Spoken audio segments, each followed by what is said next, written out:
Thank you for attending this talk. My name is Rumiana Dimova, and I work at the Max Planck Institute of Colloids and Interfaces. And today I'm going to tell you a story about artificial cells, images of which you already see here. And I'm going to introduce them in the next slide by starting with a cartoon of the cell. If you zoom into the plasma membrane, you're going to find a zoo of molecules, proteins, and lipids. If you simplify this, you're going to end up with a lipid bilayer. If you minimize the cell and throw out all the organelles from the cell, you're going to end up with a giant vesicle. And this will be the artificial minimal cells that we're going to talk about. These are giant simply because compared to conventional vesicles, they are much larger.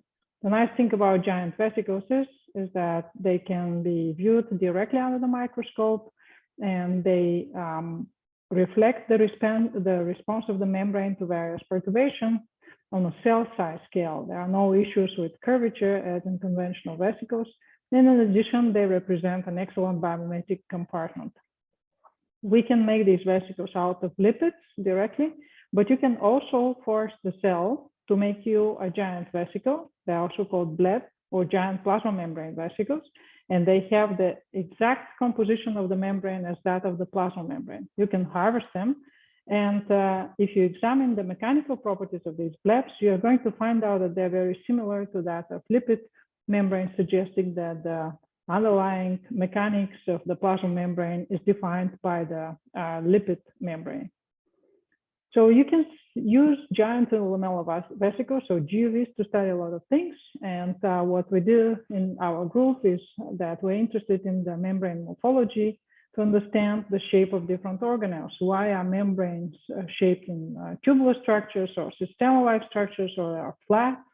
How fusion and fission occurs, endoexocytosis, adhesion, etc. But to understand all of this, you need to know the basic mechanical and physical chemical properties of the membrane. And to understand these properties, we use giant vesicles. This is a slide summarizing a few of the techniques that we use to measure, for example, stretching. So if you stretch the membrane, this is described by the stretching elasticity modulus, which you can measure by aspirating vesicles in glass capillaries or micropipettes. And when you apply a certain suction pressure, you can visualize how much the area of the vesicle changes, and this would give you what is the stretching elasticity of the membrane. The number that you're going to get is precisely the one that you're going to get if you take a rubber sheet with the same thickness and you try to stretch it. How easy it is to bend the membrane is characterized by the bending rigidity, which has units of energy. kBt is the thermal energy.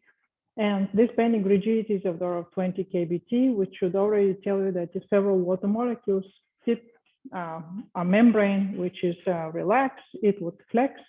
And this is what you see directly under the microscope. These vesicles, when they are relaxed, they exhibit fluctuations. The fluctuation spectra contain the information about the bending rigidity. Now, if you displace the molecules relative to each other, this is characterized by the shear surface viscosity, which you can measure by taking a bead with an optical tweezer, sticking it to the membrane, putting it to the top of the vesicle, and let it shear the membrane, sedimenting like in the Stokes viscosimeter, or you can look at the diffusion of this bead. Now, the number that you're going to get for the shear surface viscosity, you can convert it to bulk viscosity by taking into account the thickness of the bilayer. What you're going to get for the bulk viscosity of such a lipid structure is that it's around 1,000 times more viscous than the viscosity of water. Still, it's very easy for a molecule to diffuse in the bilayer protein or lipid, simply because dissipation occurs into the surrounding environment. And if you have such a tool, an optical tweezer and a bead, you can actually pull out tubes of very high curvature and look at the distribution of molecules, curvature sensing, sorting, and adsorption of molecules preferring high curvature. And finally, if you stretch the membrane way too much, it would rupture at a lysis tension of about 10 millinewton per meter. And if you can control where to form a pore and monitor this pore, as shown here with electroporation, if you can look at how fast the pore size decreases, how this pore closes, and you're going to end up with a value for the edge tension that drives pore closure. Here we use high digital imaging to visualize these pores. So about all this and even more, I would advertise to you, if you are attracted to giant vesicles, just have a look at the giant vesicle book that just came out last year. And apart from the beautiful images that you're going to find out there, you're going to see also very useful protocols and approaches to study membranes. And also some of these that I summarized here. So for all of these approaches, we are looking for the perfect vesicles without inclusions, no defects, no structures inside or outside. But very often we observe vesicles that have tubes inside. These tubes can be inside, they can be outside, they can be very thin and cylindrical, or they can be necklace-like, like illustrated here. And these tubes mean something. They mean that the membrane has non-zero spontaneous curvature. This is the preferred curvature that a relaxed membrane would take if you leave it at free to deform freely. It describes the bilayer asymmetry. It is caused by different molecular mechanisms, for example, asymmetry in the distribution of molecules in the leaflets, asymmetry of the solutions bathing the membrane, absorption of ions or proteins. The nomenclature is such that if the membrane bends outward, then you have positive spontaneous curvature and vice versa. And it's evidenced by budding, as exemplified here, or tubulation. Here you have a small positive curvature because the bud forms outside and it's relatively large. And here you have high negative spontaneous curvature because you have tiny, very narrow tubes which are inside. I'm going to tell you a few stories about tubes, and the first one is about GM1, which is a sugar lipid shown here, which is predominantly present in the outer leaflet of neuronal cells. Up to 20% of the membrane can contain this GM1, and it plays a crucial role in curvature and morphology generation. This work was done by Nico Fricke and Tripta Bhatia. So when Nico tried to prepare vesicles with a single lipid and start adding GM1 to it, he observed a lot of tubes. Again, tubes means inward tubes mean negative spontaneous curvature. We speculated that the distribution of GM1 is asymmetric. These tubes are connected to the vesicle body, and we know about that because if you aspirate these vesicles and start pulling the area out, the tubes disappear, so the area stored in them, which can be up to 50%, is pulled back to the vesicle body. If you release the suction pressure, the tubes would reform spontaneously. This very mild tensions that we need to pull the tubes suggest that this might be a mechanism for cells to regulate their area, so they can store the excess area in tubes. Now, why tubes form? This is simply because GM1 can desorb from the membrane. If you prepare these vesicles and look directly in the preparation chamber, you do not have tubes. Everything is symmetrically distributed, the free GM1, the adsorbed, the one on the membrane and inside the vesicle. But if you take these vesicles and you dilute them, so you basically deplete GM1 on the outer leaflet while keeping the one inside the same, because you dilute them with isotonic solutions, you're not changing the volume. Then what happens is that GM1 can desorb. You create this asymmetry that GM1 inside is more than the one outside. This stabilizes negative spontaneous curvature, and there you have then inward tubes. If you do the opposite situation, when we start adding GM1 outside, we increase the external amount of GM1 more than the inner one. This creates positive spontaneous curvature, and you have tubes that protrude outwards.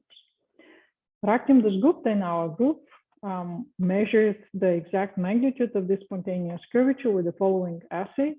You take a vesicle, you aspirate it with a pipette, which tells you what is the tension in the membrane, and you pull out the tube and you measure the force, F, which is needed to pull the tubes. This depends on the tension and the bending rigidity of the membrane, and there is an additional term which reflects the spontaneous curvature. You can think of this term as a tension. You can also pull inward tubes, and then the sign here of this term changes because of the sign of the direction of the force.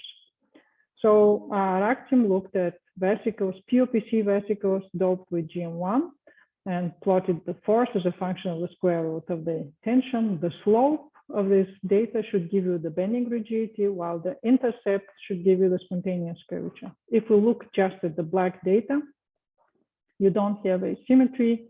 You have the same lipids on both leaflets, and you see that the intercept is zero spontaneous curvature. When you start putting GM1 asymmetrically, the intercept changes, and you can get the magnitude of the spontaneous curvature if you know the bending rigidity, which you can assess from the slope. Now, if you pull inward tubes, the slope is now negative, and again, from both experiments, you get the same numbers for the spontaneous curvature, which depends on the asymmetry in the membrane, and it's of the order of 1/100 to 1/200 nanometers.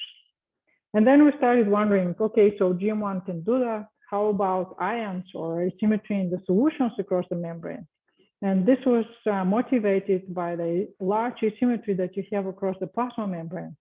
Outside, you have a lot of sodium and chlorine ions. Inside, you have potassium that replaces sodium, but you don't have chlorine ions. The electron neutrality is balanced with macromolecules. So we created two mimetic systems, one at almost symmetric condition, low asymmetry, and the other one highly symmetric, mimicking this asymmetry for the solutes. In one case, we had just a little bit of sucrose, a little bit of salt, which is osmotically balanced. And in the other case, we had a lot of sucrose and osmotically isotonic sodium chloride outside at physiological concentration. This work was done by Marzi Karimi, and Marzi first just looked at microscopic images of giant vesicles. So when she took vesicles with low asymmetry, the majority of them looked had no structures, which suggests zero spontaneous curvature. But the moment she looked at the vesicles with high asymmetry, the majority of the vesicles had internal structures, which suggest negative spontaneous curvature. And then Marzi did the same experiment, plotting the pulling force as a function of the square root of the tension. And for the membranes at low asymmetry, the slope was negligible, so negligible spontaneous curvature. While in the opposite case of high asymmetry, a lot of sucrose and a lot of salt, you have non-zero spontaneous curvature, which is relatively high, 1/122 nanometers, which is to tell you that the tube diameter, which is inversely proportional to the spontaneous curvature, is also around 100 nanometers. So just this salt-sugar asymmetry is sufficient to generate such high curvatures, typically believed to be driven by proteins. We can now directly measure tube diameters now with STED super resolution stimulated emission depletion microscopy using the same setup with a micropipette and an optical tweezer. This work was done by Debjit, Jan, and Cillian. Here's how important safety is. So what Debjit did is look at the scans across the tube. A confocal scan is very diffuse. A STED one is, we were hoping that with the high resolution that we have, we would be able to resolve two peaks in the intensity if the scan crosses exactly at the equator of the tube. Because of thermal fluctuations, this is not always the case, but here are some example scans for confocal scan and STED scan, where from the distance between the peaks, you can conclude what is the thickness of the tube diameter. Then we compared these tube diameters measured optically with STED to those predicted from the elasticity model about the tube curvature, which says that the diameter of the tube scales as the square root of the bending rigidity divided by the membrane tension. And we see that all the data lies on a line with slope 1 and intercept 0, which is also to tell you that now then what you can do is you can use STED to measure membrane tensions directly on cells by simply measuring the tube diameter, and then from the tube diameter, provided you know the bending rigidity of the membrane, with another method, you can deduce what is the membrane tension. So two more stories. One is about PEG and crowding. And this comes from the crowded environment now, is motivated by the crowded environment in cells, which cytoplasm is not a standard solution. It's highly concentrated one. And because of this high concentration, you can expect to have phase separation, which is exhibited by membraneless organelles or droplets, condensate, protein condensates, for example. The way we mimic crowding in giant vesicles is a simpler one, and this work was done by Yang-Hong Li and Jionggang Liu, who loaded the vesicles here in red. This is a vertical cross-section. The vesicles were loaded with macromolecules such as PEG and dextran. A small fraction of dextran is labeled in green. The membrane is red. But first, we did our homework to look at the phase diagram of PEG and dextran. At low concentrations, they are homogeneous aqueous solution. At higher concentration, they separate even in a test tube in two aqueous phases. One is PEG-rich and the other one is dextran-rich. The dextran-rich phase is the denser one. So we took these vesicles and we deflated them. In this way, we increased the concentration of polymers inside, and this is what we observed.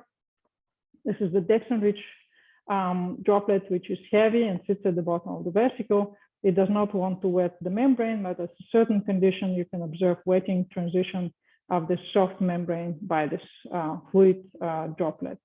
If you further deflate these vesicles, some part of the membrane would bud. So now this is with phase contrast microscopy. The dextran-rich phase is very dense. We put the microscope to lie on the side in order to deal with gravity here.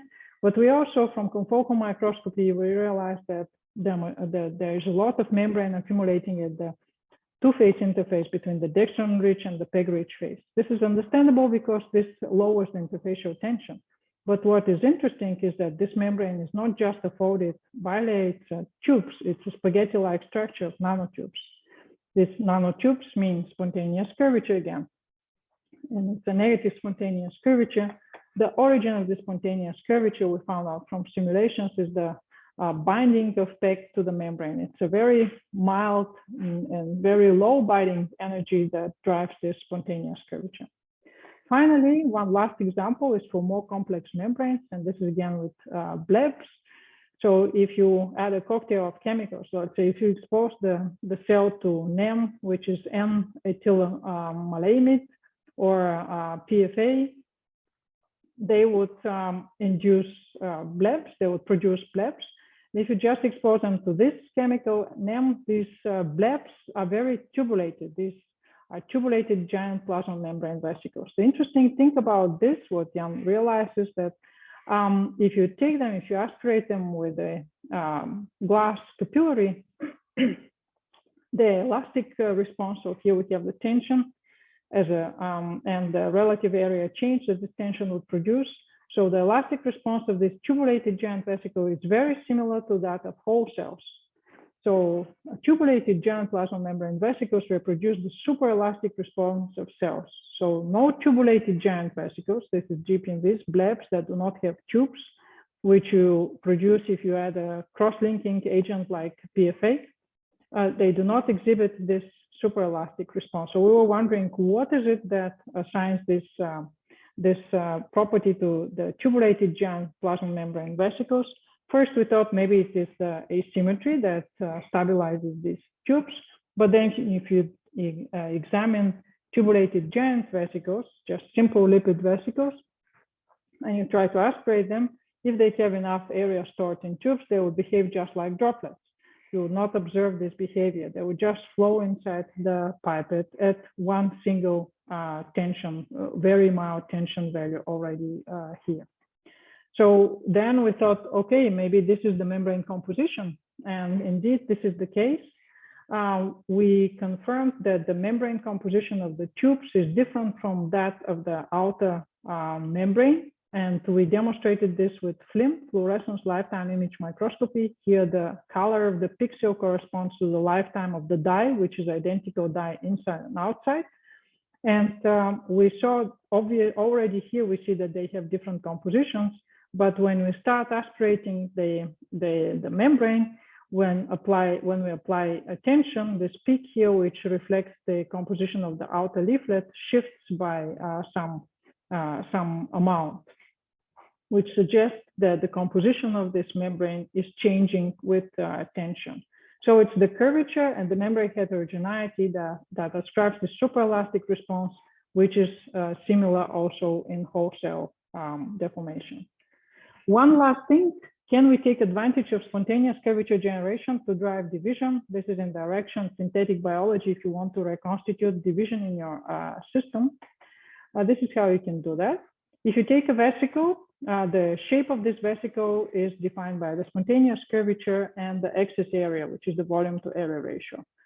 If you take a spherical vesicle and you start deflating, you're going to cross the budding binodal, so the vesicle would bud. If you quench it even further down, you're going to hit this dashed line, which at which state the bud size will be equal to each other. And now, if you move along this axis with spontaneous curvature increase, you're practically going to induce constriction. So you're going to induce division simply because you're going to produce a constriction force, which can be of the order of 100 piconewtons, even at very mild spontaneous curvature generation. The way we triggered here the spontaneous curvature, they're very mild. This is by using NTA lipids, which can bind GFP at very low concentration. So this is exaggerated. The distance between two neighboring GFPs is around 20 nanometers. So once we produce the buds, and this will be a movie here. So once we have the dumbbell shape of this vesicle, which has some stuff, which is nice only for visualizing, and this is a vesicle in a microfluidic device. We deflate these vesicles first, we reach this dumbbell shape, and then we move along this axis by flushing GFP in the external solution, which binds. So now GFP is here, and we constrict this, neck between the two vesicles, and one of the vesicles flows away. We know that they are not connected with a tube between, because we have checked this also in addition with FRAP of the vesicles. Instead of conclusion, membranes don't need much. A little asymmetry or droplet wetting is enough to trigger tube sprouting, engulfment, budding, or even fission, as illustrated here. Isn't it obvious then that the shapes of organelles, such as the endoplasmic reticulum here, very tubulated, or Golgi or mitochondria, can be driven by simple physical processes such as spontaneous curvature generation, wetting, or phase separation. And here I thank Reinhard Lipovsky for being my host at the theory department, and my group, which in COVID case looked like this. And I will be looking forward to your questions.